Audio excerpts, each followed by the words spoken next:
Hello friends, I am वेद चौधरी। तो बात करते हैं आज साइंस टेक की क्लास में उपग्रह की कक्षाओं के ऊपर। ठीक है, तो सबसे पहले जानने योग्य बात है कि उपग्रह की कक्षाएं अर्थात ऑर्बिट्स होते क्या हैं। तो ऑर्बिट्स क्या होते हैं? एक ऐसा रास्ता जिसे कोई निरंतर रूप से प्रतिदिन क्या करे, उसे फॉलो करे। जैसे बात करें कि कोई आकाशीय पिंड है या कोई ग्रह है, जैसे हम ले लेते हैं अर्थ, अपनी पृथ्वी। इस पृथ्वी के चारों ओर कौन घूम रहा है? आपका उपग्रह। तो ये प्राकृतिक उपग्रह है चंद्रमा, जिसे मून कहते हैं। वह रोज आपका क्या करता है? एक पाथ फॉलो करता है, एक रास्ता को फॉलो करता है। ठीक है, निरंतर रूप से। तो ये क्या हुई? उसकी कक्षा हुई। ठीक है, ये उसकी क्या है? कक्षा है। ठीक है, उसी प्रकार से जो सन है, ठीक है, इसको दीर्घवृत्ताकार कक्षा में कौन फॉलो कर रहा है? अर्थ फॉलो कर रही है। ठीक है, 365 दिन आपको पता ही होगा। ठीक, तो ये इसका क्या हुआ? ऑर्बिट हुआ। ये उसकी क्या हुई? कक्षा हुई, जिसपे पृथ्वी निरंतर रूप से सन के चारों ओर चक्कर लगा रही है। तो इसे हम कहते हैं कक्षाएं। ठीक है, चलिए बात करते हैं कि उपग्रह की कक्षाएं कितने टाइप की होती है। तो देखिए, दो तरीके से बांटा जाता है उपग्रह की कक्षाओं का। पहला होता है दूरियों के, यानी डिस्टेंस के आधार पर। और दूसरा, पहला होता है डिस्टेंस के आधार पे और दूसरा होता है आपके पोजीशन के आधार पे। ठीक है, तो इस चीज को याद रखिएगा। तो हम डिस्टेंस की जो आधार होता है, ये इंपॉर्टेंट है, इसको आज हम डिस्कस करेंगे। और पोजीशन के आधार पे जो होता है वो होता है पोलर, हो गया पोजीशन, यानी ध्रुवों पे कोई लगा दिया। दूसरा होता है इंक्लिनेशन, अर्थात किसी झुकाव पर लगा दिया। ठीक है, तो ये सब हम प्रकार पढ़ेंगे आगे की क्लासों में। तो बात कर लेते हैं सबसे पहले हम डिस्टेंस के आधार पर कितने प्रकार होते हैं। तो सबसे पहला हम पढ़ते हैं भू स्थिर कक्षा। इसे इंग्लिश में बोलते हैं जियो स्टेशनरी। देखो, नाम से ही आपको समझ में आ रहा है, स्थिर अर्थात किसी एक स्थान पर कोई टिक जाए, स्थिर हो जाए। ठीक है, तो सबसे पहला पॉइंट है, जो भू स्थिर कक्षाएं होती है वो आपकी सबसे अधिक ऊंचाई अर्थात 36,000 किलोमीटर की ऊंचाई पे स्थापित की जाते हैं। ठीक है, इस कक्षा की ऊंचाई कितनी होती है? 36,000। यहाँ पे लगभग वर्ड यूज करना बहुत जरूरी है। एक्चुअल में वो होती है आपकी 35,786 किलोमीटर। ठीक है, लेकिन उसमें ऊपर नीचे कम ज्यादा हो सकता है, इसलिए हम लगभग 36,000 किलोमीटर की ऊंचाई ले रहे हैं। ठीक है, यहाँ क्या होता है? 36,000 की किलोमीटर की ऊंचाई है, ये अर्थ है आपकी। ठीक है, ये आपके सरफेस से आपका हो गया, ये आपका 36,000 की ऊंचाई। ठीक है, 36,000 की ऊंचाई। ठीक, इस 36,000 की ऊंचाई में क्या हो जाएगा? एक कक्षा है जिसमें आपने क्या कर दिया? कोई उपग्रह को सेटल कर दिया या स्थापित कर दिया। समझ में आ गया? तो अब क्या होगा? इस भू स्थिर कक्षा की एक खास बात है कि ये अर्थ की जो इक्वेटर है, अर्थ की क्या है? इक्वेटर जो है, यह उसी में ही स्थापित की जाती है। ठीक है, उसी में ही स्थापित की जाती है। समझ में आ रहा है आपको? तो यही बेसिक डिफरेंस होता है तुल्यकालिक और भू स्थिर कक्षा में, कि भू स्थिर कक्षा जो है पृथ्वी के इक्वेटर पे स्थापित की जाती है। इसमें कोई भी झुकाव नहीं होता, झुकाव शून्य होता है। ठीक, लेकिन ऊंचाई कितनी है इसकी? 36,000 किलोमीटर की होती है, याद रखना। अच्छा, इसका जो घूर्णन की जो दिशा है, अर्थात पृथ्वी कैसे घूमती है? तो वेस्ट टू ईस्ट घूमती है। तो इसकी भी दिशा एक समान रहेगी, वेस्ट टू ईस्ट। ठीक है, और किसी इसे एक पोजीशन में स्थापित कर दिया जाता है। जैसे बात करूं मैं, ये भारत है। ठीक है, तो हमने भू स्थिर सैटेलाइट को क्या किया? भू स्थिर कक्षा में स्थापित कर दिया है। उसका लोकेशन हमने पूरा भारत का दिल्ली रख दिया है। तो अब 24 घंटे दिल्ली, पृथ्वी जैसे जैसे मुड़ेगी तो दिल्ली के स्थान में सैटेलाइट एज इट इज रहेगी 24 आवर्स। ठीक है, वो किसी और स्थान पे नहीं जाएगी, वो स्थिर हो जाएगी दिल्ली का। इसका एक एग्जांपल लेता हूं कि इसमें हम भेजते हैं किसको? दूर संचार के सैटेलाइट को। ठीक है, टीवी के लिए, मोबाइल के लिए। तो फ्रेंड्स ये बताओ, अगर ये एक स्थान पे नहीं रहेगी मात्र भारत पे, तो क्या आपको कसौटी जिंदगी की देखना है? आपको मान लो सीरियल, ठीक है, तो भाई जो उसका टाइमिंग है, उस टाइमिंग तक सैटेलाइट रहना चाहिए। लेकिन उसके बाद दूसरा सीरियल भी तो देखना है। उसको नहीं देखोगे क्या कि बस आधा घंटा देखोगे? तो सैटेलाइट एक जगह स्थिर रहेगी, तभी तो आपको पूरे सीरियल उस सोनी टीवी या किसी जी टीवी में दिखेगा। ठीक है, इसलिए उसको स्थिर रहना बहुत आवश्यक होता है। अगर ये पाथ छोड़ के ये दूसरे पाथ में चले जाए, तो आप मात्र आधा घंटा या 40 मिनट, जब तक ये भारत में रहेगी सैटेलाइट, उतने मिनट तक ही देख पाओगे। उसके बाद फिर अगले दिन उसी समय सेम टाइम आपको देखना पड़ेगा वो सीरियल। समझ में आ रहा है? इसलिए इसको कहा जाता है भू स्थिर कक्षा, जिसमें भू स्थिर सैटेलाइट हम क्या करते हैं? लॉन्च करते हैं।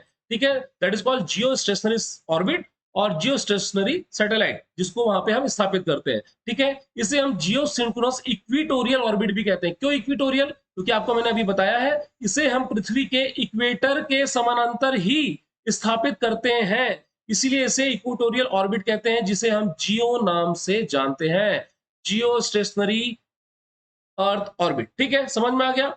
अब बात करते हैं भूतुल्यकालिक या जियो सिंक्रोनस ऑर्बिट। ठीक है, तो देखिए इसकी भी हाइट सेम होती है इस कक्षा की हाइट, जिसमें हम जियो सिंक्रोनस सैटेलाइट को स्थापित करते हैं। ठीक, अंत ये है कि ये अर्थ है, इसके दीर्घवृत्ताकार कक्ष में ये क्या करता है, घूमता है इसके चारों ओर।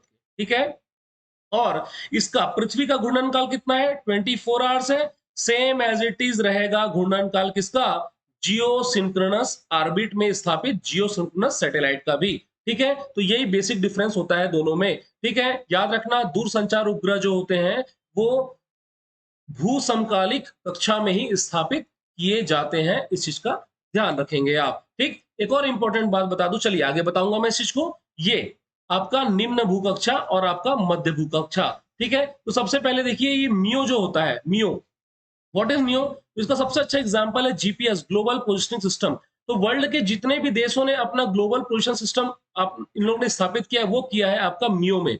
मियो क्या होता है? तो मियो समझने के पहले आपको लियो समझना पड़ेगा। ठीक है, तो लियो क्या होता है, लोअर अर्थ ऑर्बिट। ये होता है आपके अर्थ के, ठीक है, 200 सरफेस से आप 200 किलोमीटर चले जाइए और 200 से आपके 2000 किलोमीटर के बीच आपके उपग्रह को स्थापित किया था लियो। ठीक है, तो मियो क्या हो जाएगा, मियो हो जाएगा आपका 15,000 से लेकर मैक्सिमम जो इसकी होती है 2200।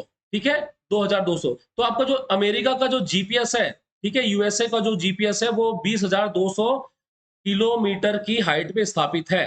तो क्या भारत का जो सैटेलाइट सिस्टम है, जिसे नाविक नाम दिया गया है, क्या नाम दिया गया है, नाविक नाम दिया गया है, इंडियन रीजनल सैटेलाइट, ठीक है, sorry, Indian regional national satellite system, IRNSS, ठीक है, नाविक। तो ये जो है, ये आपको बता दूं, इसलिए मैंने पहले मियो पढ़ाया लियो के पहले, कि मियो में ही आप जीपीएस सैटेलाइट को क्या करते हो, स्थापित करते हो। लेकिन याद रखना भारत का जो इरनास है वो आपके जियो में स्थापित है। कौन सा जियो? ये जो आपने जियो, जियो, ठीक है, जियो में स्थापित है। ठीक है, याद रखना इस चीज का एग्जाम में पूछा जा सकता है। तो चलिए फिर स्टार्टिंग से देख लेते हैं। लो अर्थ ऑर्बिट क्या है आपका, जो कि 200 से 200 किलोमीटर की ऊंचाई पे स्थापित होता है। याद रखना लियो जो होता है, ये देखिए ये अर्थ है, ठीक है, ये इसका नॉर्थ पोल है और ये इसका साउथ पोल है। तो कभी भी लो अर्थ ऑर्बिट जो होता है वो आपका ध्रुवीय ऑर्बिट होता है। क्या होता है? ध्रुवीय कक्षा में होता है स्थापित आपका। ठीक है, इसलिए इसको पोलर ऑर्बिट भी कहा जाता है। ठीक, समझ में आ गया। तो इस लो अर्थ ऑर्बिट के कई प्रकार हो सकते हैं, जैसे कि नियो हो गया, नियर अर्थ ऑर्बिट, फिर आपका हो गया पोलर अर्थ ऑर्बिट। ठीक है, इस तरीके से हम इसको डिफाइन कर सकते हैं। तो आप नियो देखिए, एग्जांपल मैं आपको बता रहा हूं, कई बुक्स में नहीं मिलेगा। ठीक है, इस चीज का याद रखना। तो ये हो गई आपकी निम्न भूकक्षा, जहां पे हम पृथ्वी के मैपिंग के लिए, निगरानी के लिए, या फिर किसी जासूसी उपकरण के लिए, या फिर रिमोट सेंसिंग अर्थात सुदूर संवेदन, जैसे कि आपको पता चला बाढ़ आई, ठीक है, क्या ये फ्लड आया, बाढ़, उस क्षेत्र में कितने क्षेत्र को उसने क्या किया, कवर किया। जैसे भारत है, अभी असम के क्षेत्र में बाढ़ आपको दिख रही है वर्तमान समय में, तो ठीक है, इसे असम में कितने क्षेत्र को इसने क्या किया है, प्रभावित किया है, और कितना क्षेत्र जो प्रभावित नहीं किया है, तो उसके अकॉर्डिंग क्या करेंगे, ये सेन कुछ सीआरपीएफ यानी कोई जवान भेजेंगे अपने सेना के, या उसकी लोकल जो एनडीआरएफ की टीम है उसको भेजेंगे। ठीक है, अगर पता चला अगर ये नहीं रहता रिमोट सेंसिंग उपग्रह, तो क्या करते हैं, अरे असम में बाढ़ आई है, एक काम करो 10,000 सैनिक भेज दो, पता चल रहा है वहां पे 2,000 सैनिक से काम हो जाएगा। ठीक है, तो एक्स्ट्रा खर्चा क्यों करें भाई हम, इसीलिए ये सैटेलाइट का इंपॉर्टेंस बहुत ज्यादा होता है। इसको ध्रुवी कक्षा भी कहते हैं, याद रखना, मैंने आपको बता चुका हूं। ठीक है, और 24 घंटे में ये 14 से करीबन 16 चक्कर मार लेते हैं पृथ्वी के, इनकी स्पीड ज्यादा होती है, याद रखना। हाँ, एक चीज है, जो जियो की स्पीड होती है, इसको ऑर्बिट में जब स्थापित किया जाता है तो इसको 3.1 किलोमीटर पर आवर की स्पीड में शामिल किया जाता है, याद रखना इसको ऑर्बिट में। ठीक है, ताकि ये अपनी कक्षा से इधर उधर न जाए। ठीक, 36,000 की ऊंचाई और 3.1 किलोमीटर की स्पीड से। ठीक, तो चलिए बात करते हैं मध्य भूकक्षा की। तो इसको बता दिया आपने में कि इसकी लगभग यहाँ पे लिखा है 2000 से 35,786, लेकिन मोस्टली जो उपग्रह लगे हैं आपके वो 15,000 से 20,200 में ही लगते हैं। इस चीज को याद रखिएगा, ये प्रैक्टिकल नॉलेज है, that is the theoretical knowledge. ठीक है, तो आपको हाइट पता चल गई, यहाँ 35,786 है, जिसे हम लगभग 36,000 ही लेते हैं। ठीक, ओके, फाइन।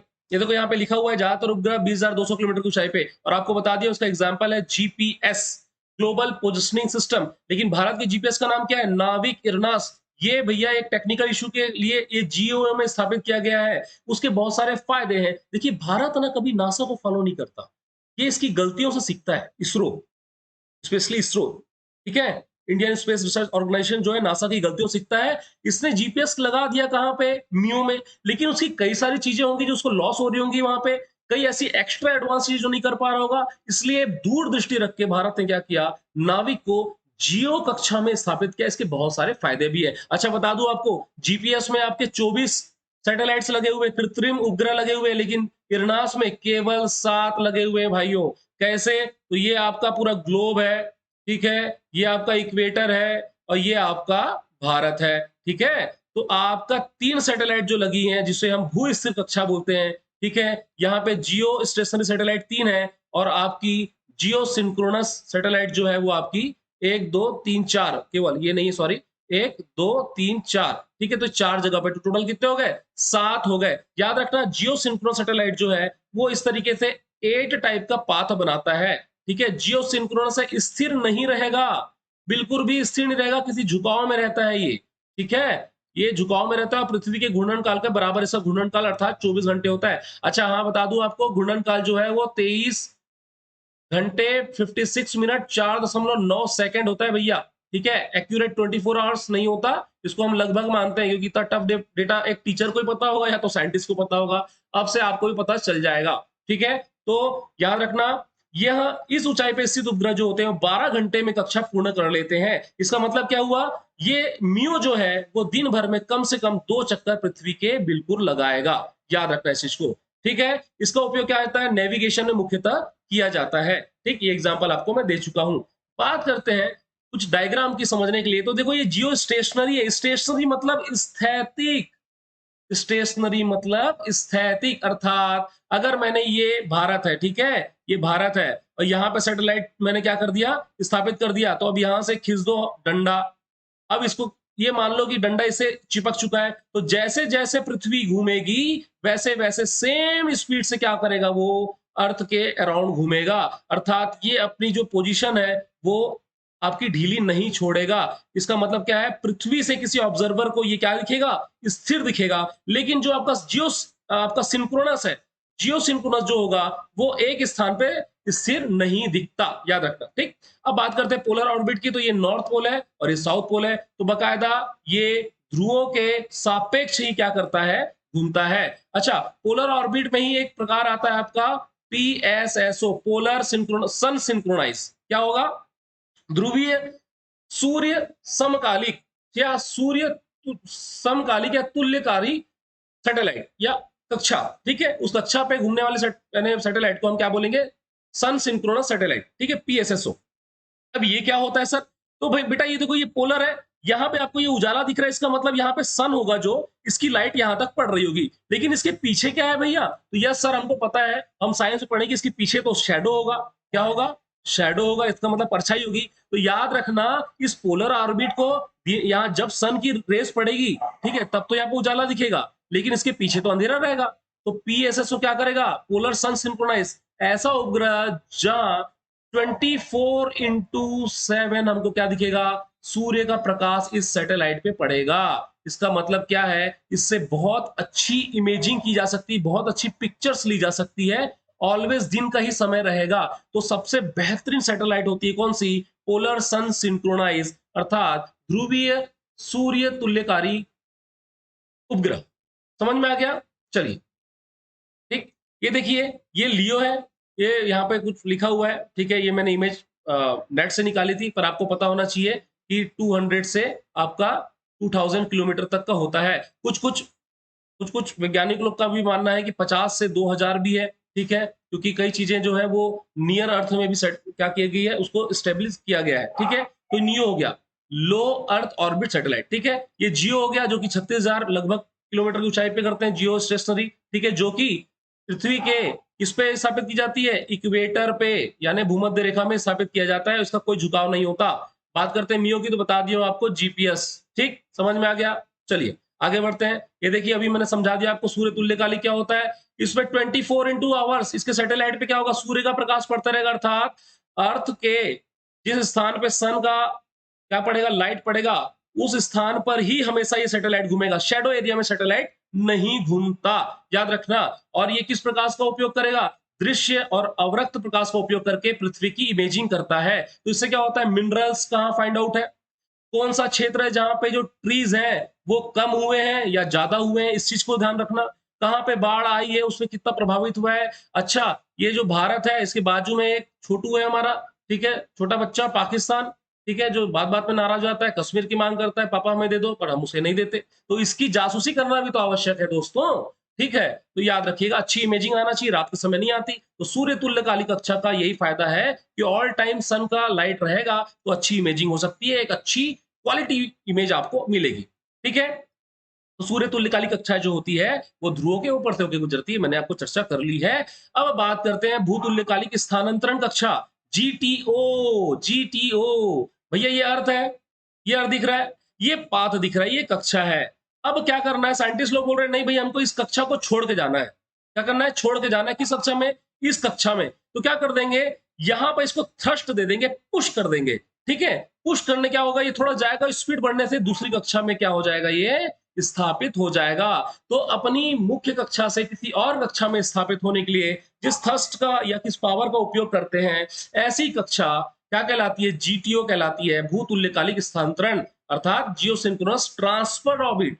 क्या, ट्रांसफर ऑर्बिट कहलाती है जीटीओ, ठीक है। इसका जो पाथ होता है बेटा याद रखना, ये इस तरीके से होता है। ये अर्थ है, यहां से अपने सैटेलाइट छोड़ा तो ये ऐसा एक ऑर्बिट तय करेगी, फिर जाएगी, फिर जाएगी, फिर जाएगी। तो सर एक एग्जाम्पल बता देते तो बड़ा अच्छा होता। तो बेटा जो चंद्रयान है, जो मंगलयान है, वो क्या है, वो जीटीओ ही है बेटा, ठीक है, जीटीओ ही है, ठीक। ये कुछ उपग्रह के, ठीक है, तो समझ गए आप। तो ये सब चीजें हैं, याद रखना है इसको। एक और आता है हियो, आजकल ये संकल्पना चल रही है हाई अर्थ ऑर्बिट। ये क्या होती है, तो ये आपका जो चंद्रयान, जो मंगलयान जो है, ये सब हाई अर्थ ऑर्बिट में है, अर्थात पृथ्वी के गुरुत्वाकर्षण क्षेत्र से बाहर निकल के किसी और पिंड के कक्षा में चले जाए तो उसे आप एचईओ कहोगे, ठीक है, समझ में आ गया। So thank you so much. आगे के कॉन्सेप्ट के लिए निरंतर रूप से बने रहिए। Have a nice day, have a good day.